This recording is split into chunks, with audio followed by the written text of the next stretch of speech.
أعوذ بالله من الشيطان الرجيم. بسم الله الرحمن الرحيم. بسم الله الرحمن الرحيم. الحمد لله رب العالمين، والصلاة والسلام على سيد الأشرف الأنبياء والمرسلين سيدنا محمد وعلى آله وأصحابه أجمعين. أما بعد، فأعوذ بالله من الشيطان الرجيم. بسم الله الرحمن الرحيم. In last week's lesson, we were looking at the lineage of Rasulullah sallallahu alaihi wasallam, and I mentioned that Rasulullah sallallahu alaihi wasallam was from the tribe of Quraysh. Now, the Quraysh was such a tribe in Arabia that every single tribe and every single individual within the Arabian Peninsula looked up towards the Quraysh. They were feared by everyone, and they were also looked up to in terms of goodness and also in terms of evilness, as mentioned in the hadith quoted last week from Sahih Muslim. And the reason why the Quraysh had this particular status or this particular rank, the reason why everyone looked up towards the Quraysh, is because of a very famous story, because of a very famous incident, which can be found in the Holy Quran under the chapter Surah Al-Fil. And this story in English is known as the story of the people of the elephants. Now, in the books of Tafsir, this particular story is mentioned in very great detail. But just very briefly, what happened was that there was a king of Yemen in the name of Abraha. And Abraha would see that various people from the Arabian Peninsula would go to Mecca and they would visit the Baytullah. And he saw the people having this kind of love and respect for the Baytullah. So to rival the Baytullah, what he intended was he wanted to make a very beautiful cathedral in Yemen, so that the Arabs, instead of going to Mecca and visiting the Baytullah, they can come to Yemen and visit his beautiful cathedral, and that the Arabs, instead of having this love and respect and this honor for the Baytullah, they can go to Yemen and have this same love and respect for his great, beautiful cathedral. Now, accordingly, Abraha, he built this beautiful, great cathedral in the capital city of Yemen called Sana'a. Now, when the Arabs heard about this, they were slightly aggrieved and slightly miffed about everything, that they saw that this great place, the Baytullah, everyone loved this particular place, everyone respected this particular place, and all of a sudden this Abraha, this person is rivaling the Baytullah, and he's building his own massive, beautiful cathedral in Sana'a with the intention that all the people of Arabia should visit his capital city and should visit his cathedral and not the Baytullah and not the house of Allah subhanahu wa ta'ala. And from there the scholars have derived that to build a masjid or a kind of place of prayer within the vicinity, or say right next to or in opposite existing masjid, is something which is disliked when it is done without any shari or legal reason. Fair enough, if there is an existing masjid and their beliefs or their aqaids are questionable, or they are causing a bit of fitna and a bit of mischief, and then you want to build a masjid nearby to combat that, then that is understandable. It's like, say, for example, if there is a Qadiani temple and you're kind of scared or you're worried that, look, if no one builds another masjid nearby, then they're going to make the people around Qadianis, then in that situation you build your own masjid, that is understandable. However, without any reason, to build a masjid right next to the old masjid or right opposite another masjid without any reason, shari'i reason, legal reason, and being done out of political reason or because of people's egos, then that is something which is wrong and disliked. We see many areas, and I'm not going to mention the names of areas, but basically sometimes a masjid was there, and the committees, they've had a quarrel, they have a dispute, then they leave that particular masjid. So you probably think, okay, they want to build another masjid, which is good. Birmingham is a very massive, big city. So many places in Birmingham, there is no masjid there. So you're probably thinking they look to build a masjid, say, quite far away or in another area, but instead they build a masjid right opposite the existing masjid. So when it is done with that reason, when it is done to cause fitna, then that is something which is disliked. And this is what Abraha was trying to do. There was already a beautiful Baytullah already there, but he wanted to build his own place so that instead of people visiting the Baytullah, they can go and visit his own cathedral. Now, as I was saying that the Arabs, they were slightly aggrieved and miffed about all this, and there are then two opinions. One opinion goes on to say that there was an Arab tribe in the name of Banu Kan'an. What they did was that one of them, they went inside this cathedral in Sana'a, urinated inside this cathedral, and then left the cathedral. Then there's another opinion which says that there was a group of Arab travelers, and later on at night time they kind of rested or stopped over near the cathedral and they lit a fire. But it was a very windy night, and what happened was that the wind, it got hold of the fire and it spread onto the cathedral and it burned the cathedral down. Now, when Abraha heard about this and when he found out that this cathedral, this expensive, beautiful cathedral which he built, according to one opinion, has been burnt, or according to another opinion, somebody had defecated and urinated inside, he got really angry. And he made a vow that he's now going to go to Makkah and he's going to knock down the Baytullah. So he got all his army ready. It's mentioned in the books of Tafsir that there was this big, massive elephant whose name was Mahmud. And it's narrated about this elephant that no one had seen an elephant like that ever. So big, massive, strong. So with these elephants and his army, they made their way towards Makkah. And obviously the Arabs, they tried to resist Abraha's army, but Abraha's army easily defeated them, overpowered them. And near Makkah, before he entered the city of Makkah, there was a land where the Quraysh would graze their camels. So what Abraha did was that he went into that land and he usurped all the camels which were there, including 200 camels which belonged to Abdul Muttalib, who at that time was the custodian and the caretaker of the Baytullah. Now when Abdul Muttalib heard about what was happening and Abraha making his move towards Makkah, he said to the people that evacuate just for your own safety, take your belongings, evacuate Makkah, but don't worry about the Baytullah. Why? Because Allah subhanahu wa ta'ala will protect the Baytullah. Then with a few of his relatives, Abdul Muttalib, they went to Abraha. Now they went to Abraha, they spoke to Abraha.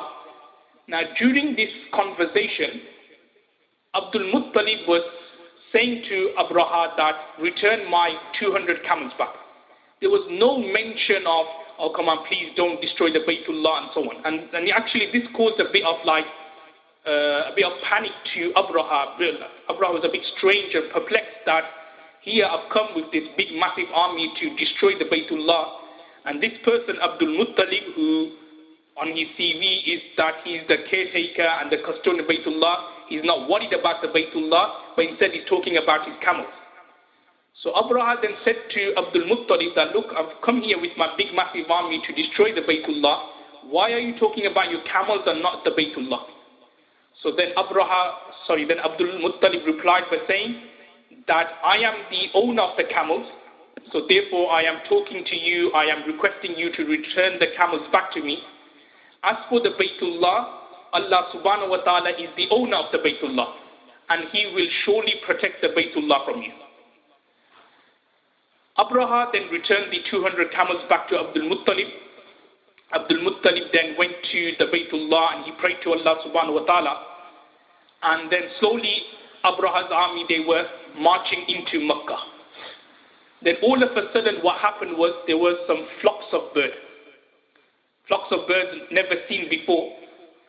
They had a pebble, 3 pebbles, 2 pebbles in each of their claws and 1 pebble inside their beak. But these pebbles were not like ordinary pebbles we see outside. These pebbles were like bullets. They were like bombs, you could say. And what happened was that when these flocks of birds, when they were throwing the pebble, it was hitting Abraha's army, and it was like penetrating through their body the same way a bullet or a bomb does. It was actually penetrating and killing these people instantly. And this is how Allah subhanahu wa ta'ala destroyed Abraha's army. But there was still one person who was not destroyed. And that person was Abraha himself. He wasn't killed during that onslaught. Abraha, Allah subhanahu wa ta'ala did not kill him. But instead, Allah subhanahu wa ta'ala gave another punishment to Abraha. And this was this kind of skin disease where parts of his body was falling away and was melting away. So what happened was that Abraha, he then managed to escape, and he stumbled his way back to Sana'a, which is basically literally like ice cream when it kind of melts and it becomes gushy on a hot summer's day. This was what was happening to Abraha's body. Parts of his body, skin was kind of deteriorating. It was kind of falling off. And then what happened when he reached Sana'a, that's when Allah subhanahu wa ta'ala gave him death. And you may be thinking that, shouldn't he have been the other way around? Because it was Abraha's idea to destroy Baytullah, so you're probably thinking, shouldn't Abraha be the very first person to be killed by Allah? But no, Allah subhanahu wa ta'ala, He wants to give the severest azab to the person, but He gives it last.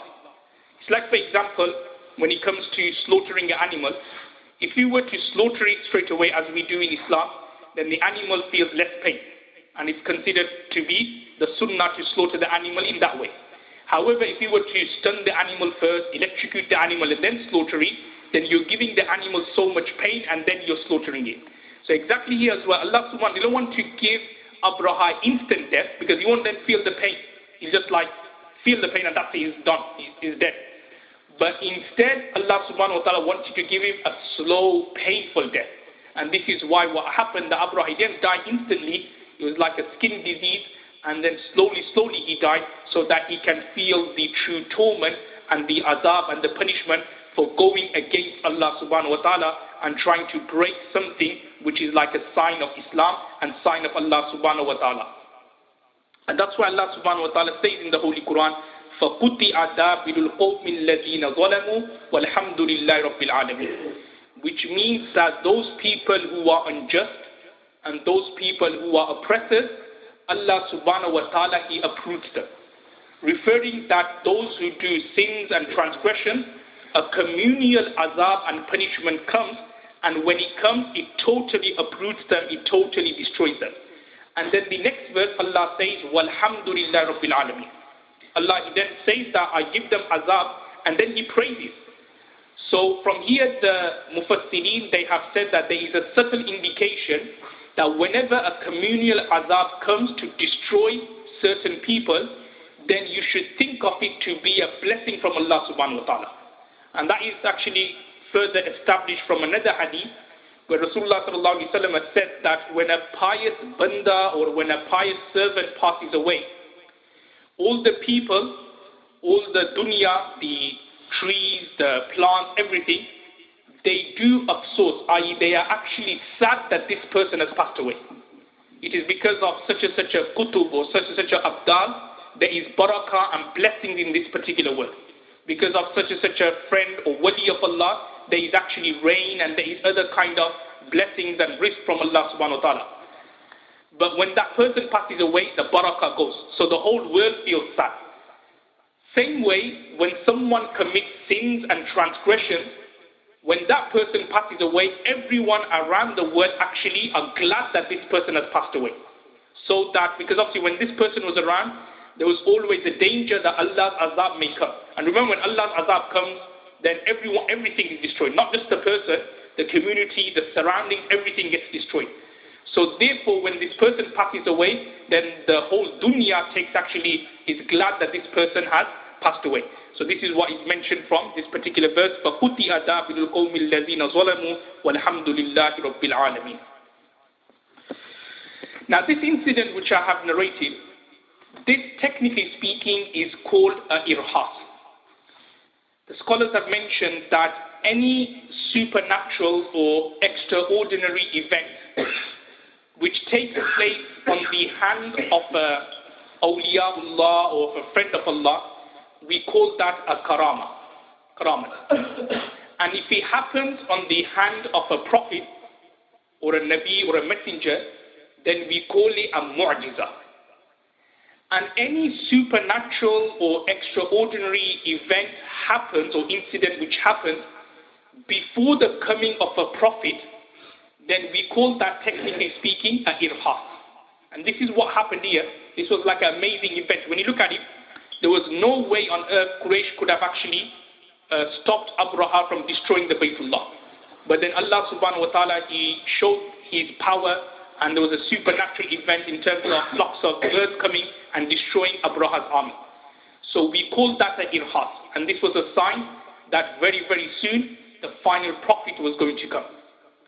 And this is what happened, according to one opinion, 50 days after this event, and in another opinion, 55 days after this particular event, Rasulullah sallallahu alaihi wasallam was born. And it's mentioned that Rasulullah sallallahu alaihi wasallam was born on the 8th of Rabiul Awwal, which was on a Monday, and according to the Christian calendar, it is the 26th of April, 570. And Rasulullah sallallahu alaihi wasallam was born at Subha Sadiq time, which is like at the beginning of Fajr, in his uncle Abu Talib's house. Because remember at that time, as I mentioned last week, Rasulullah sallallahu alaihi wasallam's father had passed away.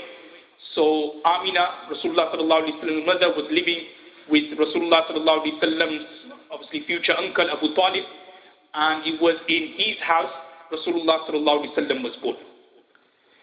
Now just a clarification here. Obviously it's mentioned in other books that Rasulullah sallallahu alaihi wasallam was born on the 12th of Rabiul Awwal, but I just said that Rasulullah sallallahu alaihi wasallam was born on the 8th. Now the muhaddithin, i.e. the scholars of hadith, and also the muwarrikhin, i.e. the historians, they have said that Rasulullah sallallahu alaihi wasallam was born not on the 12th of Rabiul Awwal, but on the 8th of Rabiul Awwal, and that is the correct opinion.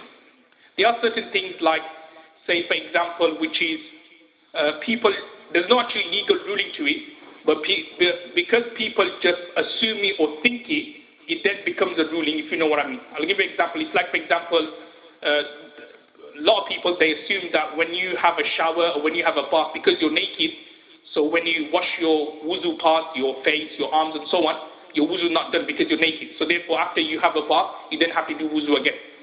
But as I mentioned before, that is not the case.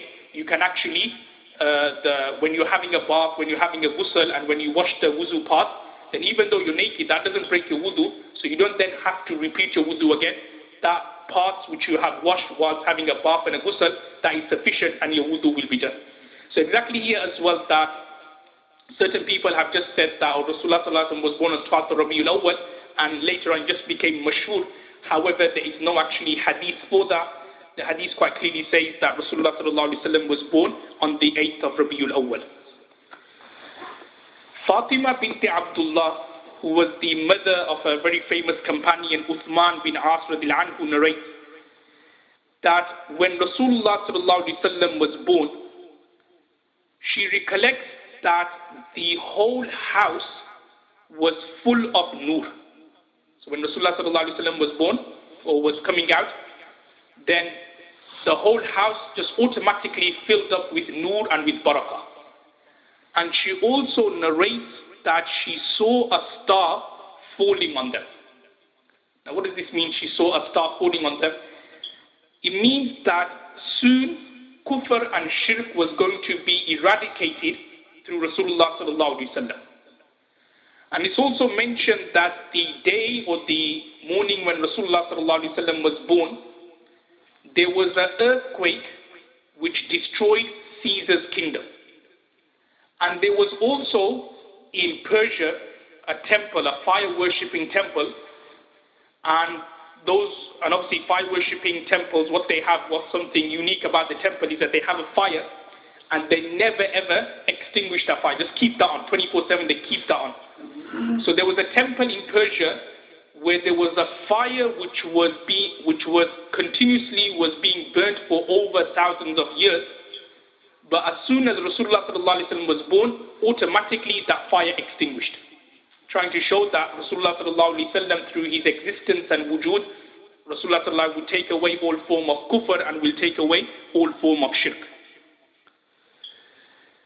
Sayyidina Anas radiallahu anhu, he narrates, and this can be found in Tabrani, that when Rasulullah sallallahu alaihi wasallam was born, he was born circumcised. He was already born circumcised and makhtun. And another historian in the name of Ibn Sa'd, he narrates that when Rasulullah sallallahu alaihi wasallam was born, there was no speck of blood, there was no speck of impurity or najas on his body. He was born totally clean, pak, saf. This is how Rasulullah sallallahu alaihi wasallam was born. Obviously, when those of us who have children would know that when our children were born, obviously there's some speck of blood on them, and also on their hair there's this kind of like gooey kind of whitish thing, and it's only afterwards when the nurse gives them a bath and so on, then they become clean. But when Rasulullah sallallahu alaihi wasallam born, no speck of blood, there was nothing sticky or nothing impure. Rasulullah sallallahu alaihi wasallam was born totally clean, totally pak and soft. Now Rasulullah sallallahu alaihi wasallam, after his birth, on the 7th day, his grandfather Abdul Muttalib performed a aqiqah on his behalf. And generally speaking, in the Hanafi fiqh, we say that aqiqah is something which is sunnah and mustahab and desirable to do. So on the 7th day, Abdul Muttalib performed his aqiqah. He invited the Quraysh tribe to come and eat from this particular aqiqah. And they asked him that, what have you named your grandchild? So Abdul Muttalib replied by saying that I have named him Muhammad. And the people asked him, okay, that's a strange name, I haven't heard of this particular name before.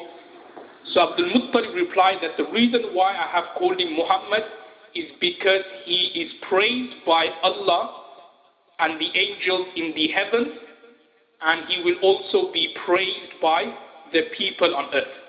Because Muhammad literally means the praised one, and this is why I have given him this particular name. Now what led to Abdul Muttalib calling his grandchild Muhammad?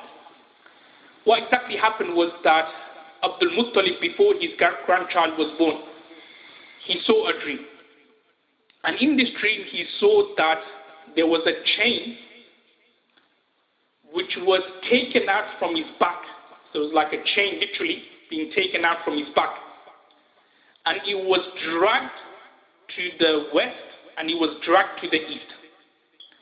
And then from that particular chain, there was another chain which was taken up to the heavens and another one which was taken to earth. And then all of a sudden this particular chain turned into a tree, and there were leaves on this particular tree. And then from the leaves there was this kind of nur and barakah coming out, and that kind of engulfed the whole world. And then there were some people from the Quraysh, they were holding onto the leaves. And then there were some other people of the Quraysh who came or approached this particular tree trying to cut this tree off. Then all of a sudden, a young boy would come out from this particular tree and he would save that person. He would stop that person from cutting it. When Abdul Muttalib, when he saw this dream and then he got the interpretation he got was that soon there will be someone from your lineage and from your nasab who will be the final prophet of Allah subhanahu wa ta'ala, and through him he will eradicate all the kufr and all the darkness and all the shirk, and through his barakah and blessings people will hold on to the tree of Iman, onto the branch of Iman. And then those people who were coming trying to knock it off and cut it, these were the enemies of Islam who were trying to best to cut this tree off, but then Rasulullah sallallahu alaihi wasallam would stop them. So because of that reason, that because people will be following Rasulullah sallallahu alaihi wasallam, he will be praised by everyone, Abdul Muttalib decided to give this name Muhammad. And it's also mentioned that Rasulullah sallallahu alaihi wasallam's mother Amina also saw a similar dream, where in this dream she was being told in her dream that she will soon be giving birth to Sayyidul Ummah, the leaders of the Ummah, the leader of this world, and that you should keep his name Muhammad. He was mentioned in the dream that you should keep this child's name Muhammad. So because of these two incidents, the dream which Abdul Muttalib had, and also the dream which Rasulullah sallallahu alaihi wasallam mother Amina had, because of this reason, they together decided that we should call this particular child Muhammad. Inshallah, we'll leave it there. Allah gives the tawfiq to act on it. MashaAllah.